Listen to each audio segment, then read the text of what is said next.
Berapa usia tepat untuk bisa berpacaran? Kapan sebaiknya anak muda mulai berpacaran? Siapapun di antara kamu yang sudah pernah berpacaran pasti tahu benar bahwa jalinan cinta justru hanya membawa derita. Mulai dari persoalan putus cinta, dosa seksual, patah hati, sakit hati, perlakuan kasar, perselingkuhan, dan sebagainya. Kita tahu risiko dari mencintai seseorang bisa menyebabkan sejumlah rasa sakit di atas. Lalu kenapa begitu banyak di antara kita yang memilih terlalu dini untuk menjalin cinta atau berpacaran? Well, secara garis besar, hasrat cinta itu sebenarnya didorong oleh pikiran dan perasaan yang tanpa kita sadari bisa dipakai si iblis untuk membawa kita kepada kekosongan, kesepian, dan hidup tanpa tujuan.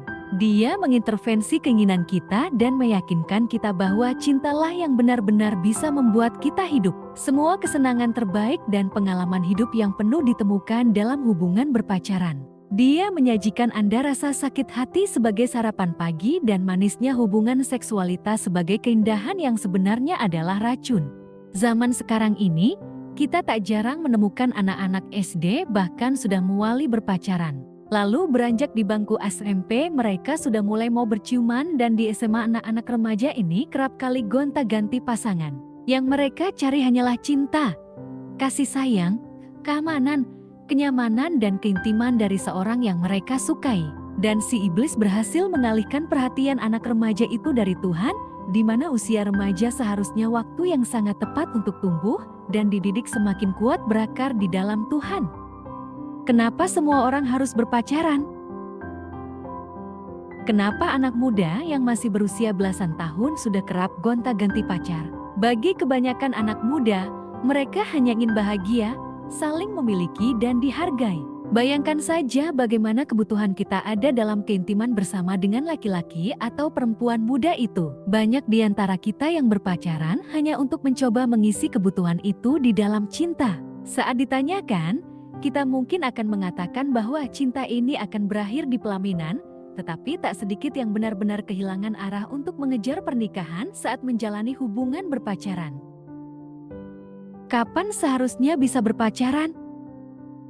Secara hukum, peraturan di Amerika mengizinkan mereka yang sudah berusia 18 tahun menikah, yang artinya tak jauh dari usia itu anak-anak muda Amerika sudah bisa berpacaran.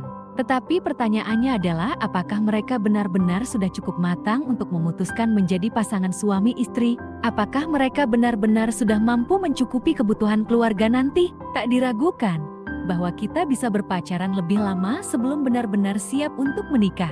Kita tidak bisa berpacaran untuk menikah jika pernikahan tersebut bahkan masih belum ada dalam radar atau belum timbul dari keinginan kita. Anda mungkin sudah memimpikan tentang semua pernikahan, tetapi apakah itu realistis? Sebelum keinginan menikah itu belum muncul, tetaplah berpacaran sampai kalian benar-benar ingin menikah. Apa yang harus dilakukan selama menunggu waktu yang tepat? Hanya karena masih dalam penantian, bukan berarti tidak melakukan apa-apa. Hidup ini tidak hanya berbicara soal cinta dan pernikahan. Hidup ini berbicara tentang Tuhan, kasih dan rencananya bagi kita. Tak peduli apakah kita masih lajang atau sudah menikah, atau berapapun usia kita. Tuhan punya rencana yang jauh lebih besar bagi Anda melebihi hubungan apapun yang ada di dunia ini. Dia ingin mengerjakan hal yang spektakuler melalui hidup Anda dan masa muda Anda. Dia ingin memakai Anda dan menjadi alat untuk mengubahkan orang lain. Jika Ia menghendaki Anda untuk menikah, Tuhan akan membuat Anda menjadi suami atau istri masa depan yang kuat, peduli, murah hati dan penuh kasih. Dia ingin menunjukkan kepada dunia bahwa sumber kebahagiaan sejati itu ada di dalam Yesus saja. Jadi, Anda tidak perlu buru-buru pacaran untuk merasa dicintai atau dihargai, atau untuk menemukan kenyamanan dan keamanan. Tetapi carilah Tuhan terlebih dahulu dan bertumbuhlah untuk menjadi anak mudanya Tuhan yang matang, kuat dan penuh kasih. Bagi Anda yang belum berpacaran ataupun yang sudah berpacaran, selamat merenungkan tulisan ini.